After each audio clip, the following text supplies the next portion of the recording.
कोई विशेष फर्क नहीं पड़ेगा। तो बटोगे तो कटोगे में आप तथ्य देखते हैं, सत्य देखते हैं? देखिए कौन बांटेगा और कौन काटेगा। एग्जैक्टली राजनेता ही तो बांट रहे हैं और काट रहे हैं, और कौन बांट रहा है, काट रहा है। यस लोग तो अपने दिन भर की रोजी रोटी जुटाने में समस्या में हैं। ये जो बांटने और काटने की बात है, ये दोनों तरफ से आ रही है। एक तरफ बांटने की बात, एक तरफ काटने की बात। ये जो बांटने काटने की बात है, ये राजनेताओं के उनके कारण आ रही है। लोग अपने जीवन में मतलब लगे हुए हैं, निरत हैं, उनको समय नहीं है इन चीज़ों के लिए। लेकिन फिर उनके दिमाग में बात डाली जाती है कि बटो, फिर दूसरा कहता है बट गए हैं अब कटो। तो ये सब बटो कटो ये दोनों बातें राजनीति हैं, इनका जीवन से उतना लेना देना नहीं है। क्या ये बातें भी कि पहाड़ों में हो डेमोग्राफी बदलने की कोशिश की जा रही है, वहाँ खास समुदाय के लोग अपने उन जगहों पर भी इबादत की जगहें बनाते जा रहे हैं जहाँ असल में थी नहीं, अवैध जगहों पर बनाते जा रहे हैं? क्या ये बात सच नहीं है? क्या ये डेमोग्राफी चेंज लाने की कोशिश नहीं की जा रही है? डेमोग्राफी चेंज की कोई कोशिश नहीं है। मोदी जी जब अंबानी की शादी में पहुंचे तो एंटर करते ही उन्हें दिखाई दिए शंकराचार्य जी, और हमारे पीएम साहब पैरों में जाकर पड़ गए उनके। और बाद में मालूम चलता है कि शंकराचार्य जी तो एंटी मोदी निकले, तभी ढंग से मोदी जी को आशीर्वाद वहां मिला नहीं। हे हाय हेलो नमस्ते जी, सत श्री अकाल, अस्सलाम वालेकुम। मैं निधि शर्मा इंडिया से, और इस वीडियो में, इस खास एक्सक्लूसिव इंटरव्यू में हमें शंकराचार्य जी एपिक डिस्ट्रॉय करते हुए दिखेंगे पूरी गोदी मीडिया को, सारे दलाल चाटुकार एंकर्स को, और साथ ही साथ बीजेपी को तहस नहस वो कर देंगे। इतनी एक्सपेक्टेशन हमें भी नहीं थी। वैसे हम पहले भी इन शंकराचार्य जी पर नहीं, पर दूसरे शंकराचार्य जी पर रिएक्ट कर चुके हैं। उन्होंने हमेशा धार्मिक एकजुटता की बात करी थी। इनको तो खैर हम पहली बार सुनने जा रहे हैं, हमें मालूम नहीं इनकी किस तरीके की विचारधारा है, पर ये सुन के अच्छा लगा कि गोदी एंकर्स को किसी ने मजा चखाया है। अब ज्यादा तो हमें मालूम नहीं है, पर इतना जरूर पता है कि एंकर ने रायता फैला दिया, और फिर जो उसकी क्लास लगी है बस पूछिए मत, वीडियो देखिए। चलिए, and thank you for being my partner not in crime but in bliss. Let's go for it focus. आगे की चटपटी वार्तालाप वीडियो देखने के बाद। डेमोग्राफी चेंज करने के लिए कोई मुस्लिम योजना नहीं है, ये हमारे देश के राजनेता हैं। वो बता रहे हैं कि तुमको हम प्रश्रय देंगे, तुम्हारा कार्ड बना देंगे, तुम्हारा ये कर देंगे, तुम रहो, हमको वोट देना। ये हालत है, इसके कारण हो रहा है। और इसमें किसी दल विशेष का नाम नहीं लिया जा सकता, क्योंकि कहीं पर एक दल, कहीं दूसरा दल, सब दल ये कर रहे हैं। हरिद्वार जहाँ की बात आपने की, कांवड़िए जब वहां से चले तो पुष्प वर्षा हुई, वहां कांवड़ियों के ऊपर हेलीकॉप्टर से पुष्प बरसाए गए। और ये पहली बार नहीं हुआ, इसके पहले योगी आदित्यनाथ, देखिए यहाँ पर आप देख भी रहे हैं, मैं चला रहा हूँ इस समय, इस तरीके से पुष्प वर्षा कांवड़ियों के ऊपर की गई। इसको आपने कैसे देखा?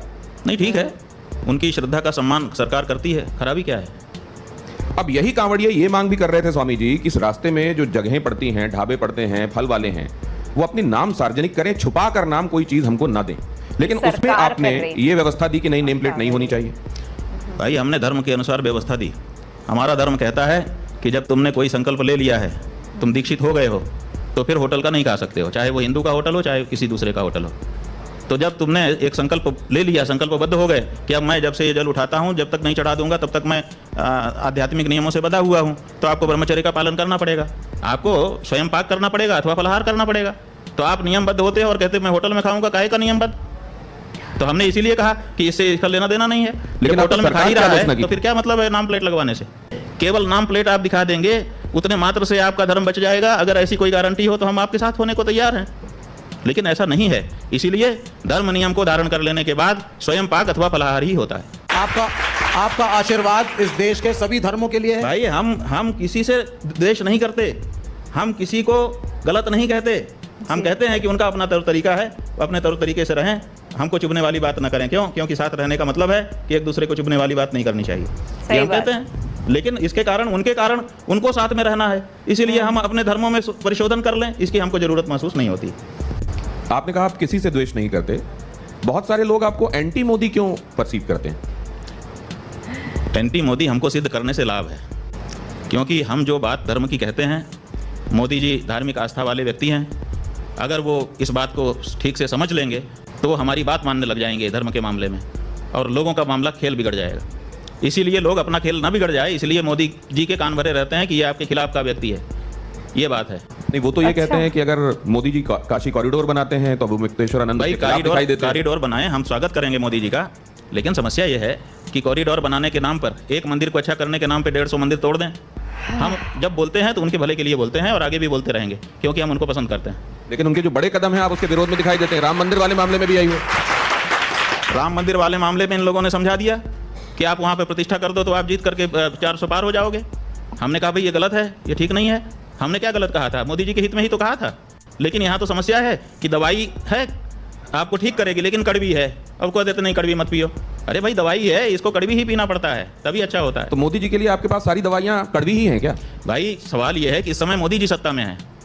जब मोदी जी नहीं रहेंगे तब जो रहेगा उसके बारे में ऐसी कड़वी दवाई हमारे पास रहेगी। जब मनमोहन सिंह थे तब मनमोहन सिंह के लिए कड़वी दवाई थी। तीसरा टर्म है मोदी जी का, लगातार वही है, उन्हीं वही काम कर रहे हैं। उन्हीं से गलती होती है तो उन्हीं को कहेंगे और किसको लेकिन कहेंगे? कुछ लोग कह रहे हैं कि अगर कॉरिडोर मोदी जी बना रहे थे तो हम क्या करें? बांग्लादेश के नजीबुर रहमान के लिए हम बोलें कि मनमोहन सिंह के लिए बोलें कि स्टालिन के लिए बोलें? बताइए। ये बढ़िया था गुरु। जब जो जहां काम कर रहा होगा उसके लिए जो जिम्मेदार होगा उसी के लिए तो बोलेंगे। तो अब तो आपने उनको आशीर्वाद दे दिया, आपने उनको रुद्राक्ष की माला पहना दी, तो मतलब अब एक तरीके से आपका आशीर्वाद उनको मिल गया है। भाई वो आशीर्वाद का मतलब अलग होता है, वो शिष्टाचार था उनका भी और हमारा भी। उन्होंने भी सामने देखा, अपने शिष्टाचार का उन्होंने पालन किया, और हमने भी जो आए तो हमने भी अपने शिष्टाचार का पालन किया। इससे ज़्यादा वो उस मुलाकात का कोई मतलब नहीं निकाला जाना चाहिए। वार्ता के साथ आपने उनको आशीर्वाद दे दिया। हाँ जी, नहीं शिष्टाचार उन्होंने निभाया, हमने भी शिष्टाचार दिल से निभाया। आशीर्वाद मिला कि नहीं? आशीर्वाद हम तब देंगे जब वो धर्म के मामले में धर्माचार्यों की राय मान करके काम करें। वो जब धर्म के मामले में खुद आगे आ जाते हैं। देखिए मोदी जी प्रधानमंत्री हैं, प्रधानमंत्री के रूप में उनका स्वागत है, धर्माचार्य नहीं है वो। तो धर्म के मामले में धर्माचार्यों की राय से काम करें तो हम खुल के आशीर्वाद देंगे। लेकिन स्वामी जी, जब भगवान की प्राण प्रतिष्ठा हुई भगवान राम की उस दिन, न जाने हिंदुस्तान में कितने सारे लोग अश्रुपूरित थे, भाव विवल थे, उसमें संत समाज भी था। आपको नहीं लगता कि जो थोड़ी बहुत कमी रह गई होगी वो अश्रु अपने आप वो धो रहे थे उस दिन, क्योंकि ये 500 सालों का इंतजार था? देखिए 500 सालों का जो इंतजार है, आप बहुत देर से भूखे हो तो क्या कच्ची खा लोगे? कम से कम पका के तो खाओ, नहीं तो पेट में जाकर के दर्द हो जाएगा। वो भूख सीता किम द्विकरेण भूंगते। बहुत ज़्यादा भूखे हो तो 2 हाथ से थोड़े खा सकते हो, मुंह तो एक ही है। इसलिए एक कवर को खा के उसको चबा करके तब अगला कवर डालना पड़ता है मुंह में। तो कितनी भी जल्दबाजी हो, कितना भी त्वरा हो, लेकिन एक नियम है, उसको तो पालन करना ही चाहिए। खुद एक संत उत्तर प्रदेश के मुख्यमंत्री हैं, कहीं ऐसा तो नहीं है कि सब चीज़ें विधान के हिसाब से सही हुई, लेकिन जो कहते हैं मुंडे मुंडे मतर भिन्ना, उस वजह से ये बातें हो रही? देखिए विधान कोई मुंड में नहीं होता है। आपकी ये गलत धारणा है कि विधान मुंड में होता है। विधान पहले से लिखा हुआ होता है। तो जब मुख्यमंत्री आपको एक संत दिखाई देते हैं तो क्या ये बात आपको आश्वस्त नहीं करती कि चीजें सब विधान के हिसाब से ही हो रही होंगी? देखिए बात यह है कि संत क्या और असंत क्या, जो जिस गद्दी पे बैठा है उस गद्दी की अपनी मांग होती है। जो जहाँ पर बैठा है वो मुख्यमंत्री हैं इस समय। आप लोग उनको संत भी कहते हैं, हमको अच्छा नहीं लगता है। वो महंत और राजनेता दोनों एक साथ कोई नहीं हो सकता, न्याय नहीं कर पाएगा। इसलिए क्योंकि संत की जो गद्दी है उसकी अलग बात है, और जो राजनेता की गद्दी है, मुख्यमंत्री की गद्दी है, उसकी एक अलग बात है, उसकी अपनी मांग है। देखिए हम हिंदू हैं, हम हिंदू धर्म के अनुसार रहेंगे, हमको छूट है। लेकिन हम जब राजा बन जाएंगे तब हम सबके बाप हो जाएंगे, सबके पिता, पालक, सबके प्रति हमारे समान भाव होंगे, तब हिंदू और मुस्लिम हमको नहीं दिखेगा। तो दोनों की अपनी प्रकृति है। तो आप विरुद्ध प्रकृति की 2 गद्दियों पर एक साथ कैसे बैठ सकते हो? आप या तो मुख्यमंत्री रहोगे या तो महंत रहोगे।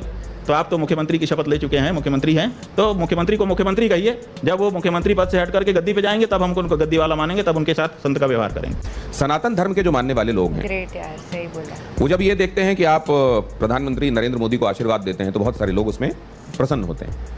लेकिन फिर वो ये भी देखते हैं कि उद्धव ठाकरे जो बड़ी दूर तक भारतीय जनता पार्टी के साथ हिंदुत्व का ही झंडा लेकर चलते रहे, आज वो तुष्टीकरण वाले खेमे में खड़े हुए हैं, लेकिन आपका आशीर्वाद उनको भी मिल जाता है।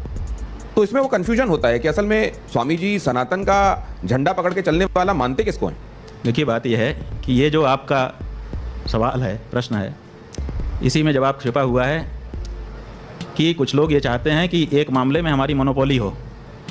मोनोपोली क्यों देखते हैं आप? दोनों हिंदू पार्टी है, दोनों को हमारा आशीर्वाद है। शिवसेना भी तो हिंदू पार्टी है, तो आप एक को खत्म करके मोनोपोली क्यों करना चाहते हो? वो भी हिंदू है, उनको भी हम आशीर्वाद दे रहे हैं ताकि वो भी बढ़े। आप ये मानते हैं कि कांग्रेस ने तुष्टीकरण किया या नहीं किया? आप इसको कैसे देखते हैं? भाई हम इसके निर्णायक नहीं हैं, इसके निर्णायक जनता है। और जनता आगे भी निर्णय करती रहेगी।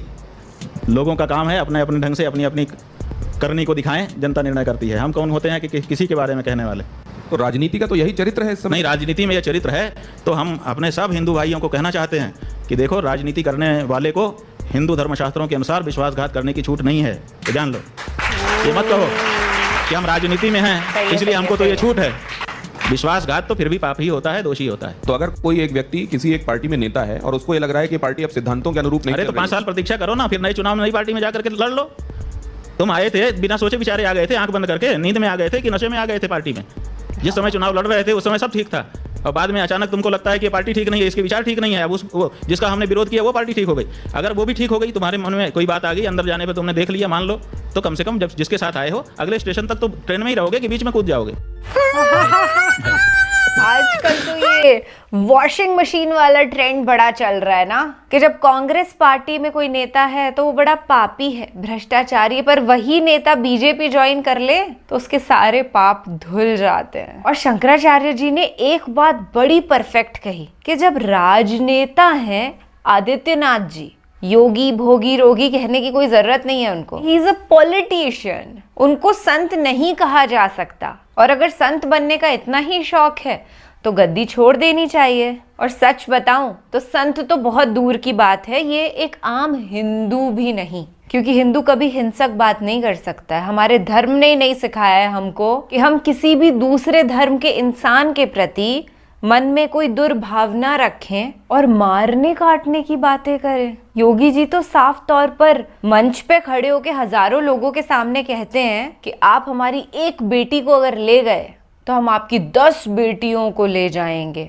ये नहीं कह सकते कि एक भी बेटी को ले जाने की हिम्मत मत करना, तुम्हारी कमर कस दी जाएगी। अब कोई रेपिस्ट है या मर्डरर है तो उसे ये थोड़ी कहा जाएगा कि तूने एक मासूम के साथ बलात्कार किया या उसकी हत्या करी तो अब हम 10 मासूमों के साथ यही चीज करेंगे। बहुत ही इलॉजिकल साउंड कर रहा है ना, क्योंकि है इलॉजिकल। और इसी पॉलिटिक्स से ये जीत गए लोग। तो सोचिए, एक मास लेवल पर इन्होंने देश के युवाओं की सोच कितनी भ्रष्ट कर दी। खैर, जैसे मोदी जी को बैसाखियों से हमने कुर्सी तक पहुंचाया है ना, अब वो बैसाखियां तोड़नी पड़ेंगी और टूटेंगी बेशक।